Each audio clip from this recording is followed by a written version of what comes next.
Dan, I have been really interested in both science and theology and have enjoyed the debate, discussion over the last several decades. It seems to be increasing.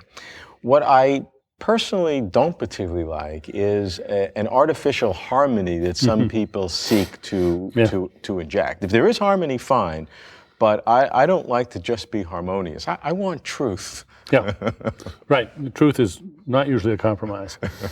No, I agree. I find a lot of that discussion just, well, it would be baffling to me if I didn't have a sort of sketch of a theory of why people engage in it at all. I think that, again, it's people want to believe in God. They believe in God.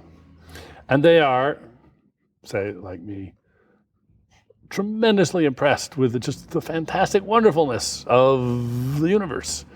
And wouldn't it be nice if there was some suitable recipient for our gratitude? And I feel that as much as anybody. I wish there was somebody to thank. And there's nobody to thank, I think. But if you think there's gotta be, then you have a motive for trying to identify something as God. And if you're a scientist, it's not going to be a traditional God. It's going to be something not unlike Spinoza's God, which, near as I can tell, is just nature itself. And, well, I think the world of nature. Do I worship nature? Well, almost. I wouldn't pray to nature. I wouldn't expect nature to work miracles for me, but I stand in awe and respect of the natural world and delighted to be here, full of gratitude.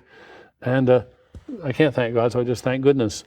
And there's a lot of goodness around. And others seem to me they should eliminate the middleman. Just thank goodness itself. Well, that's thank goodness is really a wonderful thought.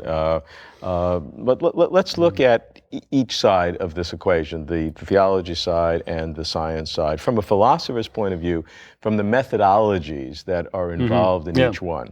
How can we define it simply? And the claim being that because the methodologies are so different, therefore they are like two different dimensions and can pass equally. Well, I've heard that said in many different ways, and I don't buy it. There's truth, and then there's everything else. There's poetry, there's art, there's fantasy, but if there aren't two different kinds of truth, there isn't the scientific truth and then emotional truth. No, there's truth. And scientific method is the best method we've come up with yet for getting at the truth. And it can get at the truth of emotions. It can describe them. It can say why we find them important. It can get at what's involved in why things matter to us. Now, if in addition to that, we also want to talk about, well, should it? And we're asking a moral and ethical question. And that's not strictly a scientific question. Agree, but let's stick on the core metaphysics or ontology, the real being, what's really true. The argument is that science has its limitations, and that because it requires repeatability, physical evidence, verificationalism, all these kinds of terminologies. Therefore, it only can deal with a certain set of data, a very wide set of data, but a certain set. And therefore, there could be things that are outside that domain that science, by its method, cannot apprehend. Well, such as? I can only define it negatively. I can define it things that are not in that domain that science has the tools to be able to investigate. Well, so, I suppose in a way the answer is there could be. Until you tell me more, I don't know what kind of thing you have in mind. I mean, trivially, there's things outside the light cone that we can never get to because they're just too inaccessible to us. I'm not sure that's so trivial. But that's not so trivial. Well, that's an interesting analogy. I think it's an interesting fact that our finite predicament means that however many things we come to understand and however many questions we answer, there's always going to be an infinity of questions we never get around to. Well, that's true and maybe not trivial. The question is whether there's another human enterprise. Science is one, this is another, right? Theology. So Right. what is its goal? What is it trying to do? If it is trying to get at the truth, yes, I want to know what this species of truth is. Let's go to your questions, because there's an infinite number of questions, and I think we would say that most of them are real but not interesting. And that I understand. There are other kinds of truths, what's outside the light cone, because we can never see it because light only travels so fast in a given period of time, so things away from that we can't see. Things outside of that might be interesting, we just have no way ever to discern it. They might as well not exist as far as we're concerned, because they can't make a difference to what we are. Well, I'm not sure I would agree with that. They would make a difference to me because I'd want to know them. We just never can know for sure. We may have theory or whatever. Okay, I think we're on the same page. Okay. Now, analogously, now this is another step, and it may be a bridge too far for you, that there could be things that are not in the material world. I don't know how else to define it, and I'm not talking, maybe it's a consciousness piece, maybe it's a God piece, a spirit piece, an angel piece. Every religion has its incarnations, pardon the bad analogy, but the non-physical elements. And the claim would be that those are not subject to the scientific approach. Impossible that science to do. So maybe that theology can apprehend those things through human understanding, just like human understanding can apprehend good art. Maybe that's an analogy. Or maybe not theology, maybe cuisine or finger painting. That might apprehend these extra non-scientific truths. Okay. What I'm saying is finger painting and cuisine are two other human endeavors. They don't claim to be getting at the truth, but they're pretty cool in their own ways. And I want to know how theology aims at the truth without following in the footsteps of science. Okay, now that is, again, that's good progress, because now we're saying, okay, given that you may be able to do this conceptually, we can't say you can't. What are the methods, or what are your techniques to get at that? Exactly. And I would say that there are two general categories they would use. They would use so-called natural theology, which for a long time was used, and then into disrepute during the 20th century, early part, and it seems to have emerged in some quarters more recently with arguments from design that you can look from the natural world and infer elements of particularly in cosmology, not biology anymore, because of Darwin, because of you. So you want to look at the anthropic principle? Something like that. That's category one. That's the natural theology. The other is revealed theology. Everybody has their revelations, and those are the two methodologies, right? That's it. Okay. I'm glad to know there isn't a third that I've overlooked, because I have at least a little familiarity with those. And I don't know how to distinguish. Let's take revealed theology.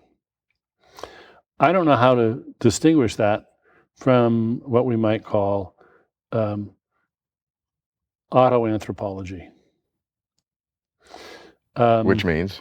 Well, it's anthropology you do on yourself. Okay. You are your own informant. Okay. So just the way the anthropologist goes off to some remote island where the people live and does his or her darndest to be sympathetic and to get into their world and find out what makes them tick and ask them lots of questions and find out. And comes back to us with tales of river gods and evil spells and incantations that help the harvest and all sorts of other stuff, including a lot of genuine knowledge about medicinal plants and the weather and who knows what else. But all right, so that's anthropology. Autoanthropology is you do the same thing to yourself. And you treat yourself as a native informant and find that you got all these fantastical ideas in your head and you try to make sense of them. And fine. Autoanthropology is a doable enterprise, and the result is in principle, as interesting as the result of any anthropology. Isn't it curious that a person, an early 21st century person living in Cleveland would have this set of beliefs and convictions and ideas? Yeah, pretty neat. But now we want to know, should we believe any of it? Should we take any of it any more seriously than we take the river god of those people on that island? That's the scientific question, and I don't know whether the theologians want to even address it. All right, let's go to natural theology. Well, natural theology just seems to be an attempt, since Hume and his wonderful dialogues on concerning natural religion, to find scientific evidence, naturalistic evidence for the existence of a deity. And I don't think there's been much improvement on the theology since Hume. I am an admirer of Hume's dialogues concerning natural religion, perhaps my favorite philosophical text of all time. How do you then account for the seemingly increase in the last couple of decades after natural theology almost having disappeared because of Hume and others? Sort of a resurrection, pardon the expression. Well, I don't know. No, I simply, I think that as we once, well, I have an idea, but I say I don't know. We've seen a change in job description for God. We had God the artificer, making all creatures great and small. Then we had God who sets up the initial conditions and then lets natural selection take care of it. So this is God the lawgiver. Now we're beginning to think, well, maybe you don't even need God to give the laws, because maybe all possible sets of laws are, as it were, given somewhere. And so God is not even formulating the laws, just God is just sort of choosing the laws wherever we are. But you don't even need God the law chooser. So we're left with God the master of ceremonies. Nothing else to do.